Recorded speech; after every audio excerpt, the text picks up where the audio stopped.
მთავრობის განკარგულებით ათობით ენერგეტიკული პროექტის განხილვა შეწყდა. მთლიანობაში საქმე ეხება 1756 მეგავატის სიმძლავრის პროექტს, რომლებზეც მემორანდუმები გაფორმებული არ იყო. გაუქმებული პროექტები მოიცავს როგორც ჰესებს, ასევე მზისა და ქარის ელექტროსადგურებს.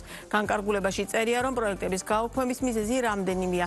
მათ შორის გათვალისწინებული მოთხოვნების შეუსრულებლობა, ტექნიკურ-ეკონომიკური კვლევის არარსებობა ხარვეზები კვლევის ნაწილში.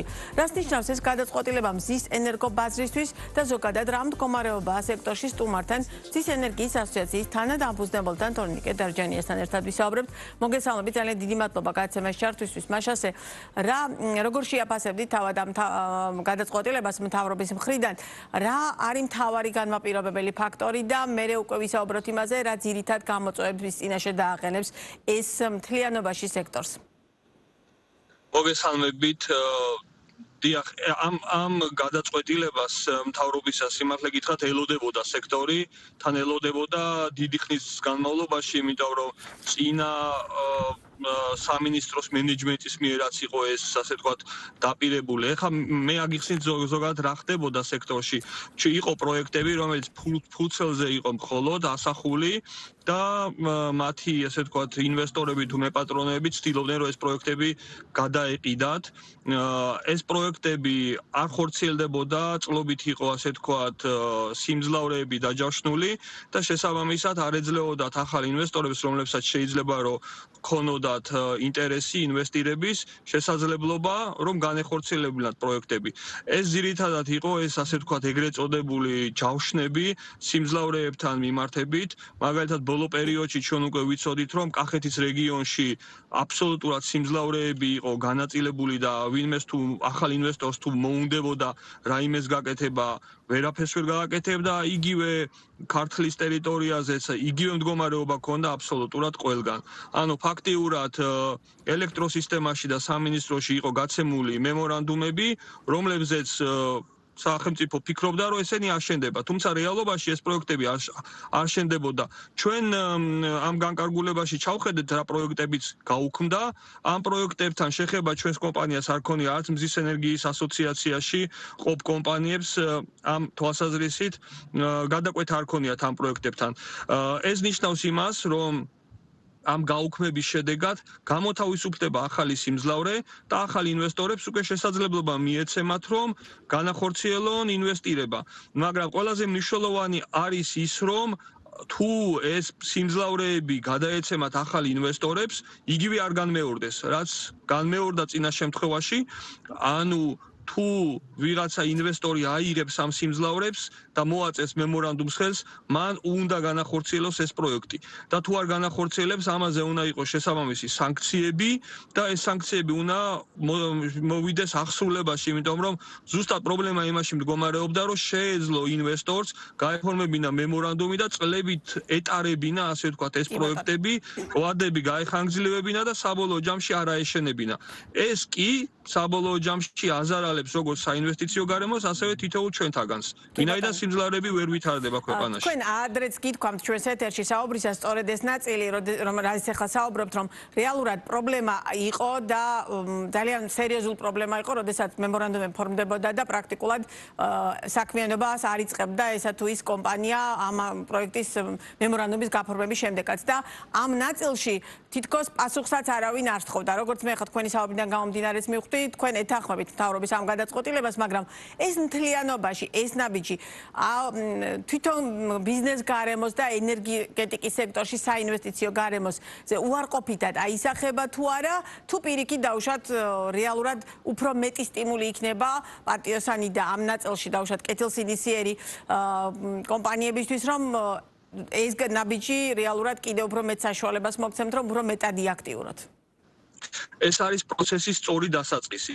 თუმცა ჩვენ აუცილებლად უნდა ვთქვათ და გავიმეოროთ ისიც, რომ თუ პროექტი ახალ ინვესტორს გადაეცემა, ახალმა ინვესტორმა უნდა წარმოადგინოს გარანტიები. ეს ადრეც ასე იყო. ანუ გარანტიების წარმოდგენა აუცილებელია, პროექტის ვადების დაცვა არის აუცილებელი და ყველა ინვესტორმა უნდა იცოდეს, რომ თუ ამ ვადებს არ დაიცავს, მის მიმართ იქნება გამოყენებული სანქცია და ეს გარანტია, რომელიც წარადგინა, ეს ამოქმედდება. ანუ აი ამის განცდა არ ქონდა არც ერთ ინვესტორს აქამდე და ეხლა ეს არის კარგი, ასე ვთქვათ, სიგნალი იმისთვის, რომ ვისაც აღებული აქვს ეს მემორანდუმები, მათ ისინი გადავიდნენ მშენებლობის ეტაპზე, განახორციელონ ეს პროექტები, თუ არა და იციან, რომ ეს პროექტი შეიძლება გაუქმდეს და ჩამოერთვათ, რაც პრინციპში ეხლა განხორციელდა.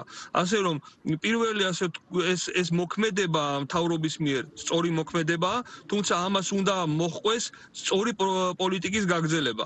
ახალმა ინვესტორმაც და ასევე ძველმა ინვესტორმაც და კიდევ მესამე პირდაპირ ხელშეკრულებები როცა ფორმდებოდა, ზუსტად ეხლა გადავიდა სამინისტრო ამ განაცხადების შემოწმებაზე, აუცილებლად უნდა შემოწმდეს ყველა პროექტი ინდივიდუალურად, ყველა უნდა წარადგინოს გარანტია და უნდა აშენდეს ვადებში.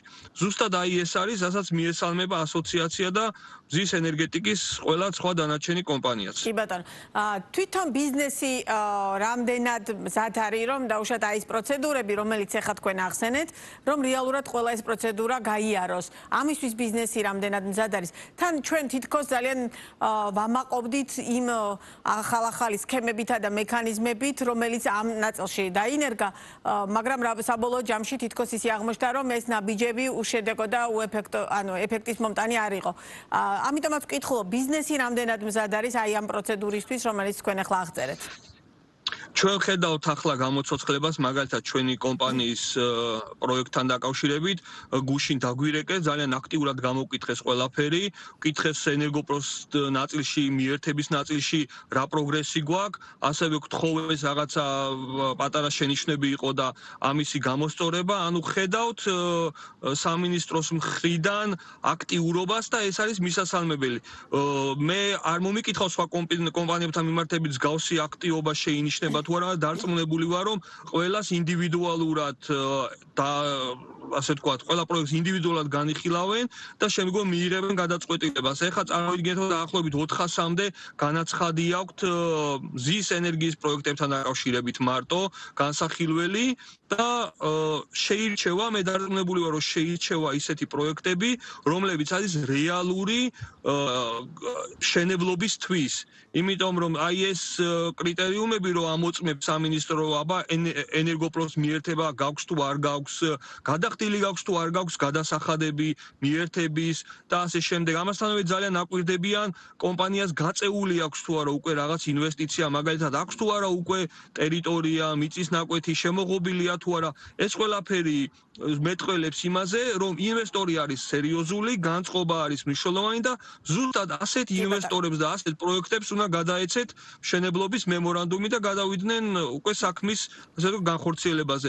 რა თქმა უნდა, ეს ყველაფერი დროს მოითხოვს, როგორც სამინისტროს მხრიდან, ასევე ჩვენ მხრიდან შრომა გასაწევია, თუმცა ჩვენ მზად ვართ და კომპანიებიც, რომლებიც ამ მიმართულებით საქმიანობენ. რამდენად გაქვთ იმედი და დარწმუნებულები ხართ, რომ რადგან თქვენ ახსენეთ, რომ პროცესი სწორად დაიწყო, სწორი პროცესის დასაწყისიაო, რომ ასევე სწორად გაგრძელდება, რადგან წინა მენეჯმენტში ეხეთ მე ხა სამართლებრივ დავაში შემოსვლას არ გთხოვ, თუმცა რეალურად მათ შორის თქვენ ამ სექტორში მომუშავე ერთ-ერთ ალბათ ყველაზე ცნობილი კომპანიის ხელმძღვანელს და თუ ვინმეს ამ ნაწილში აქვს ალბათ გამოცდილება გაქვთ თქვენ, ხო? სამინისტროსთან მათ შორის ურთიერთობის. იყო თუ არა პრობლემები წინა მენეჯმენტის შემთხვევაში თქვენთვის მაგალითად ამათ გადაწყვეტილების მიღების პროცესში შეანურდებოდა თუ არა? ხედავდი თუ არა რომ არასწორი ნაბიჯები იდგმებოდა? თუ და რატომ გაქვთ იმედი რომ დაუშვათ ეხლა სწორად წავა ეს პროცესი?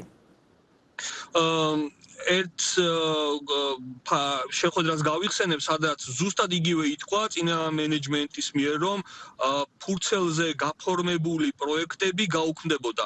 ზუსტად სიტყვით ზუსტად ახსოვს, რომ ასე ითქვა, მაგრამ ეს არ მომხდარა.